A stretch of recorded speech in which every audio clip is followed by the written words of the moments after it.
बेटा, तुम्हारा result decide नहीं करता है कि तुम लूजर हो कि नहीं, तुम्हारी कोशिश डिसाइड करती है।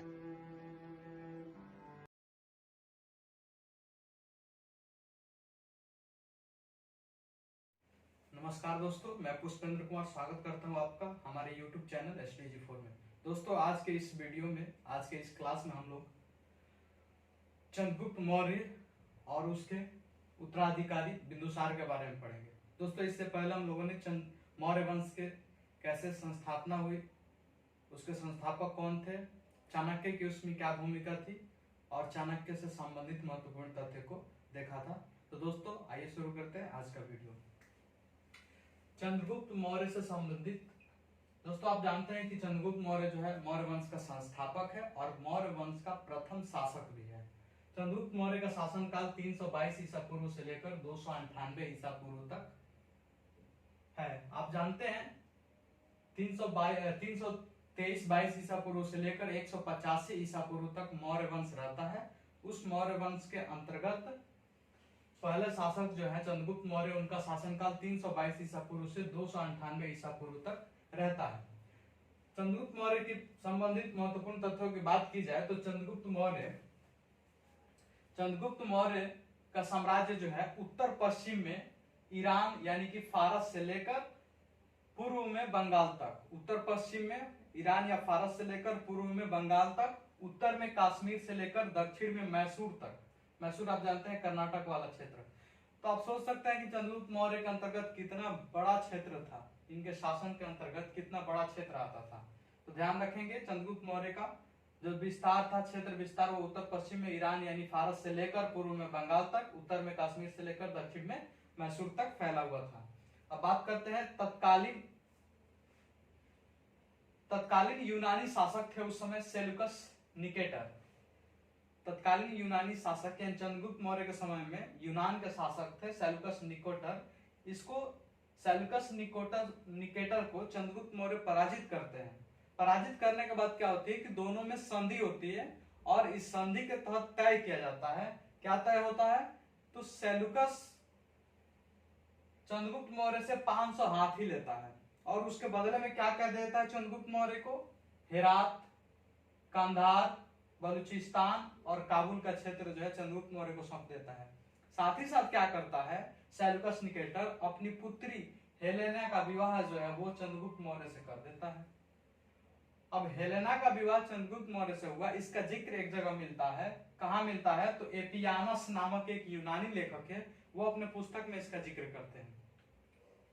यहां से प्रश्न एक बार यूपीएससी में स्टेटमेंट बना के बहुत पहले पूछी गई है, इसलिए मैंने इसका जिक्र कर दिया। एपियानस नामक यूनानी शासक जो है वो सेल्यूकस निकेटर जो यूनानी शासक था वो अपनी पुत्री हेलेना का विवाह चंद्रगुप्त मौर्य से किया था, इसका जिक्र मिलता है।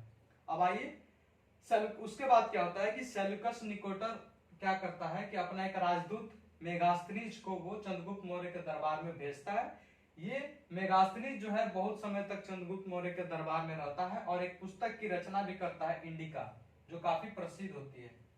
इस इंडिका में उसने मगध को खासकर पाटलिपुत्रा को पोलीब्रोथा नाम से चर्चा किया है। तो इंडिका में पाटलिपुत्र को पोलीब्रोथा नाम से संबोधित किया है। दोस्तों, एक महत्वपूर्ण तथ्य यह है कि चंद्रगुप्त मौर्य ने बंगाल पर, चूंकि आप देख रहे हैं कि बंगाल तक उसका शासन पूर्व में फैला हुआ था, तो बंगाल पर उसका आधिपत्य था, इसका वर्णन जो है मिलता है, बंगाल विजय का जिक्र किया जाता है महास्थान अभिलेख से। इसे महास्थान अभिलेख भी कहते हैं, याद रखेंगे, महास्थान अभिलेख से चंद्रगुप्त मौर्य के बंगाल पर विजय की जानकारी प्राप्त होती है। इसके अलावा दक्षिण भारत पर भी चंद्रगुप्त मौर्य ने विजय प्राप्त किया था और इसका जिक्र मिलता है कुछ ग्रंथ में, जैसे तमिल ग्रंथ है आहनानूर एवं मुरनानूर। ये दो तमिल ग्रंथ है, आहनानूर और मुरनानूर। इस तमिल ग्रंथ में दक्षिण भारत पर चंद्रगुप्त मौर्य के विजय का चर्चा मिलता है। इसके अलावा जो अशोक के अभिलेख मिलते हैं दक्षिण भारत से, उसमें भी दिखाया गया है कि चंद्रगुप्त मौर्य का शासन था। तो याद रखेंगे कि दक्षिण भारत पे भी चंद्रगुप्त मौर्य ने विजय किया था, बंगाल पर विजय किया था, महास्थान अभिलेख में उसकी चर्चा है। साथ ही शासन व्यवस्था याद रखेंगे, शासन क्षेत्र कहां से कहां तक थी। इसके अलावा सेल्यूकस, निकोटर और मेगास्थनीज को आप ध्यान में रखेंगे। 500 हाथी के बदले उसने हेरात, कंधार, बलूचिस्तान और काबुल वाले क्षेत्र जो है चंद्रगुप्त मौर्य को सौंप दिए थे। अपनी पुत्री हेलेना का विवाह किया था। इन सब तथ्यों को आप याद रखेंगे, यहाँ से प्रश्न पूछे जाते हैं। कुछ और महत्वपूर्ण तथ्यों की बात की जाए तो गोरखपुर में एक ताम्रपत्र है जिसका नाम है सोहागरा ताम्रपत्र। सोहागरा ताम्रपत्र हो या महास्थान अभिलेख जिसमें बंगाल विजय की चर्चा है। वर्तमान में महास्थान अभिलेख जो है बांग्लादेश में है, बांग्लादेश में। तो सोहागरा ताम्रपत्र, गोरखपुर और महास्थान अभिलेख यानी बांग्लादेश, इसमें जिक्र है चंद्रगुप्त मौर्य से संबंधित कई महत्वपूर्ण तथ्य इसमें दिखाई देते हैं। और साथ ही साथ इन अभिलेखों में चंद्रगुप्त मौर्य के समय में एक अकाल पड़ा था, उस अकाल में कैसे राहत कार्य किए गए थे शासक के द्वारा, राजा के द्वारा, इसकी भी चर्चा की गई है इन दोनों अभिलेखों में। तो चंद्रगुप्त मौर्य के समय अकाल भी पड़ा था, इसको ध्यान रखेंगे। नेक्स्ट है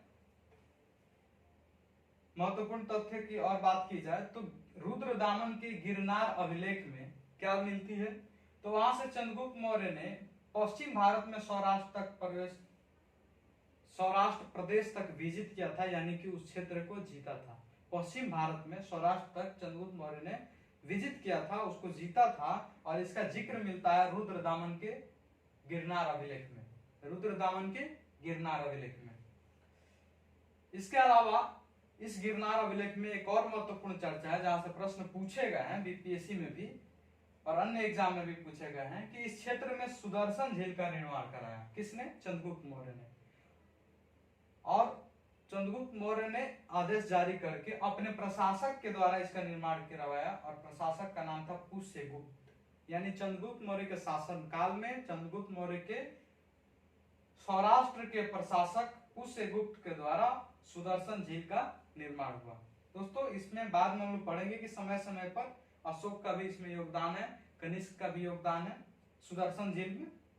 बाद में वो पुनरुद्धार कराते हैं, उसकी चर्चा हम लोग बाद में करेंगे। फिलहाल यहाँ याद रखें कि चंद्रगुप्त मौर्य के प्रशासक पुष्यगुप्त के द्वारा सौराष्ट्र क्षेत्र में एक झील का निर्माण किया गया, जिस झील का नाम सुदर्शन झील है। ये सिंचाई के लिए इसका निर्माण किया गया था। अब बात करते हैं चंद्रगुप्त मौर्य से। तो चंद्रगुप्त मौर्य जो है जैन मत को मानने वाला था, जैन मतानुयायी था। जैन मतानुयायी होने के नाते ये जो है अपने जीवन के अंतिम समय में, चंद्रगुप्त मौर्य अपने जीवन के अंतिम चरण में, अंतिम समय में पुत्र के पक्ष में अपना सिंहासन छोड़कर कहां चले जाते हैं? तो छोड़कर जैन मुनि भद्रबाहु से जैन धर्म की दीक्षा लेते हैं। और दीक्षा लेने के बाद ये कर्नाटक के श्रवण बेलगोला में चले जाते हैं और 298 ईसा पूर्व में उपवास द्वारा, जैसा कि आप जानते हैं जैन धर्म में संलेखना संथारा विधि द्वारा शरीर त्यागने की प्रथा है। इसी प्रथा के माध्यम से चंद्रगुप्त मौर्य अपना शरीर त्याग देते हैं और 298 ईसा पूर्व में उनकी मृत्यु हो जाती है। उसी 298 ईसा पूर्व में जब ये छोड़कर चले जाते हैं तो उसी 298 ईसा पूर्व में मौर्य वंश के अगले शासक होते हैं बिंदुसार। और बिंदुसार का शासन काल समय जो है 298 ईसा पूर्व से 273 ईसा पूर्व तक है। दोस्तों चंद्रगुप्त मौर्य का उत्तराधिकारी बिंदुसार होते हैं और बिंदुसार को अमित्रघात के नाम से संबोधित किया गया। तो ध्यान रखेंगे कि अमित्रघात की शासक को कहा गया है तो बिंदुसार को। अमित्रघात का मतलब होता है शत्रु विनाशक। इसके अलावा बिंदुसार के कई अन्य नाम भी मिलते हैं जहां से प्रश्न पूछते हैं, जैसे वायु पुराण में भद्रसार या मद्रसार। वायु पुराण में बिंदुसार का नाम जो है सार, ये लगा हुआ है सारे नाम में, बिंदुसार का वायु पुराण में भद्रसार और मद्रसार के रूप में संबोधित किया गया है।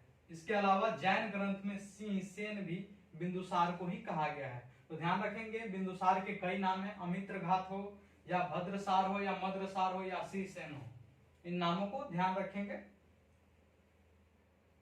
दोस्तों बिंदुसार की शासन काल की बात की जाए तो बिंदुसार के शासन काल में बहुत महत्वपूर्ण घटनाएं नहीं हुई, लेकिन एक महत्वपूर्ण घटना है जिसकी चर्चा जरूरी है और जहां से प्रश्न पूछे जाते हैं वो है बिंदुसार के शासन काल में तक्षशिला में 2 बार विद्रोह हुआ।